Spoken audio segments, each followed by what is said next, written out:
Yo, how's it going, guys? Welcome back to a brand new video. In today's video, boys, what I'm actually going to be doing is I'm going to be covering how to get better in Fortnite Chapter 6 Season 1. If you guys want to go from bronze all the way to Unreal, or you want to go from Platinum to Unreal, then obviously you want to listen to this video. If this video helps you in any type of way, I'd much appreciate it by going down, leave a comment down below, and if you guys really do enjoy the channel, drop a sub. So, obviously with the new season, boys, there's new kind of fundamentals, you know, there's different aspects to the movement, which obviously sprint jumps and things like that. So, stupid as it sounds, you guys really want to kind of master that, you know, just building and just sprint jumping into another build, into a retake, into things like that, because I tell you, them things are so slept on, but they will get you killed 90% of the time. If you guys don't have good movement in this game, doesn't matter if you're on controller or PC or anything like that, if you can't exit a box before someone can enter the box, it's all on your movement. You know what I mean? You need to be able to think of like where they can see you from, that right hand peak, from that left hand peak, making that edit to that edit. So what I could say to you guys straight away is, if you guys are struggling with the fundamentals, obviously I'm going to break it down in this video as well, but I could just say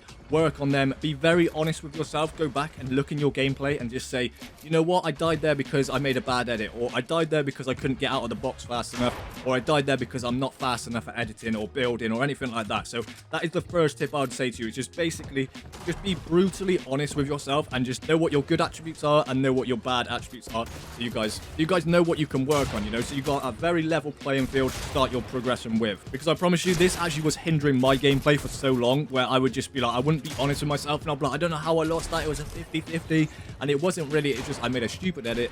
He's got a better aim than me, so there it goes back to my fundamentals. He's better at aiming and he's better at just movement in general, because he's seen me make that bad peak and then capitalized on that bad peak. So what I'd say is be very honest with yourself on where you can improve and what you are good at. If your aim is top tier, then obviously you want to kind of build your gameplay around your aim. You know, if you don't have to be the most mechanically gifted player to be in Unreal or to even make money in Cash Cup. You just have to be honest with yourself and just go, you know what, I can 50-50 this because I know my aim is superior than his aim. He might be better at building than me, but I'm better at this than him. So it's all about just kind of analyzing your own gameplay and deciding how you play. It's not because you watch someone else and you go, oh, I'm that player now. Because 9 times out of 10, you're not like you really want to be. But if by the end of this video, boys, I'm going to hopefully make you into what you want to be. So obviously, we've gone over fundamentals, building, editing, stuff like that, being honest with yourself. And also, guys, another thing that is very, very slept on is actually choosing a consistent landing spot where you guys know the loot route and you guys know the drop spot. Because if you know the drop spot better than someone else that lands there that's not used to landing there, and you kind of mastered it and you can get down to that building straight away, then obviously you are going to win that 50-50 100% of the time, because you're going to get a weapon, they're going to still be up in the air. Easy beams, bing bang bong, ta-da son. Another good tip for you guys is actually making sure you do a consistent warm-up. Doesn't matter who you are, if you're on controller, if you're on keyboard, doesn't matter like if it's Booger, doesn't matter if it's Peterbot, doesn't matter if it's Clicks, every single person warms up. You know, every decent person warms up, and I used to kind of fall for this for myself. I used to be like, oh no, I'll be alright, you know, I just play a couple games, and then eventually it will catch up with you and you will realize that you're not warmed up. By the time you get halfway through your session, let's say you play for 2 hours and you haven't warmed up, you're going to be warmed up about an hour into that session, or like, you know, 45 minutes into that session, which is eaten into the time that you guys can play, especially if you have a designated time to play. So I'd say make sure you warm up, even if it's 10-15 minutes a day, and if you're not playing daily, every 10-15 minutes every time you join on the game. Free build, aim, mechanics, like I said, go back to the very first fundamental, and you want to be going in on them every single time.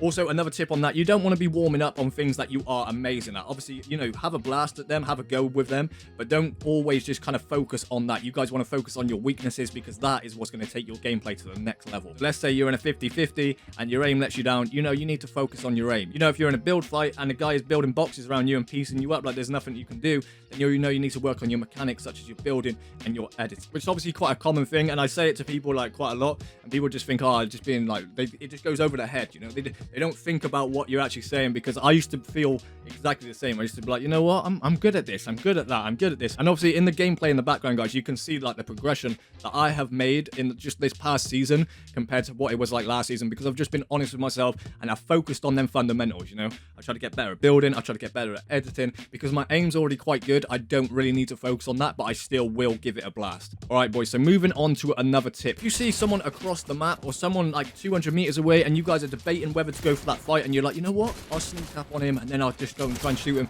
I would say I would kind of go against that, you know, unless you really have some good mechanics and stuff like that, because if they're a better player, 9 times out of 10, they're going to be able to box up, heal up, and then it's back to whatever. So what I always suggest is make sure you get some pre-fight damage. So if a guy is 100 meters away and you can see him and he's out in the open, get your AR out, start beaming him, and then rush over, because then you're on advantage on health already, you know? And especially if your mechanics are better than him, by the time you get there, you could already piece him up, game over, finish the fight fast. I'd say pre-fight damage is a very big slept on thing, and I was doing it for ages where I'd like sneak up to someone and then try and get the fight.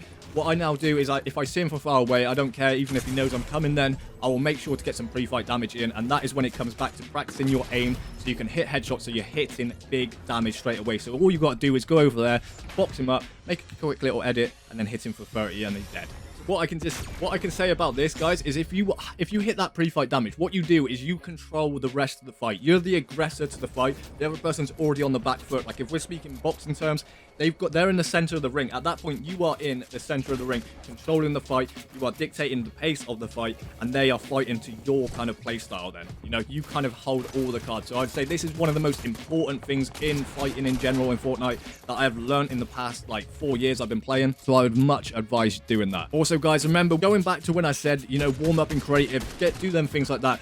Just remember when you are in creative, you are going to be so much better than you are online, mainly because there is a ping difference and an input lag difference. You know, if you're in a 0 ping map and you're just like, oh my god, I'm crazy at the game, you know, because I get like that as well. Like, Jesus, I can't even do this in game. It's because you're not playing on the right one. I know you want to play on a 0 ping server because you want to get them best free builds or whatever, but if you really want to improve on your gameplay, you want to find a server that kind of replicates your ping in game. If it replicates your ping in game, you guys will be already, your muscle memory will start to click. Like, let's say in creative you're on 0 ping, you go play in the game and you're on 20 ping, that 0.20 milliseconds or whatever it is going to make a massive difference to your gameplay compared to if you was just, you know, used to warming up at 20 ping. Another tip, guys, that a lot of people kind of sleep on, that I guarantee you all of you watch pros as well. I guarantee you all of you watch kind of Fortnite videos.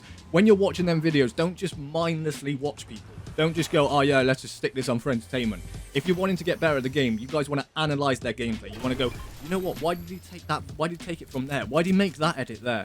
Why did he move from there to there? Do you know what I mean? Why did he make that early rotation? You guys want to be taking their gameplay, breaking it down, and then realizing what they do, and then implement it into your game so you guys can capitalize on what they've taught you. Which I know it sounds boring and stuff like that, but if you really want to get better at the game, that is the best thing you can do. Like, I do it now, and I never used to do it, and I used to hear people say it all the time, like, oh, you want to do this, do that, and it's like, why do I want it? All I want to do is chill and watch this stream. But if you want to just chill and watch this stream, maybe this video is not really the video for you. But if you actually really want to get better, then I would start analyzing all your gameplay, making sure that you guys see when you die, going back and doing VOD reviews, seeing what it looks like from their perspective, so you guys can see where they've seen you from, what kind of peak you done, what you could have done better, and that way you guys will be able to learn. And that way you guys will be able to learn how to get better at the game and how to take better peaks and stuff like that. Another one, guys, if you are warming up, obviously make sure you do 1v1 realistics. They're very good to get good at build fights. And obviously, if you already are good at build fights and you guys want to do box fights just to get better at peak, realistics or box fights are probably the two best things I would warm up on. Like, obviously, free building and that is obviously still good. But I would say these, for fighting mechs, these are the ones that you guys want to be doing, because that's all you're going to be doing. It's either build fight, box fight. It's very rare you're just going to be out in the open just taking a 50-50. Like, if you are, then you got to be prepared to lose. But yeah, boys, that's pretty much it for this video. I just wanted to go over a few kind of things. If you guys want a more detailed video, because I could go on and speak about these individual points for hours. Like, do you know what I mean? It's so easy to kind of break everything down. Obviously, it's harder to implement that. But if you guys want another video like this in the future, please do let me know, because I do enjoy making videos like this. So let me know down in the comments, and I'll catch you guys in the next one. Peace out.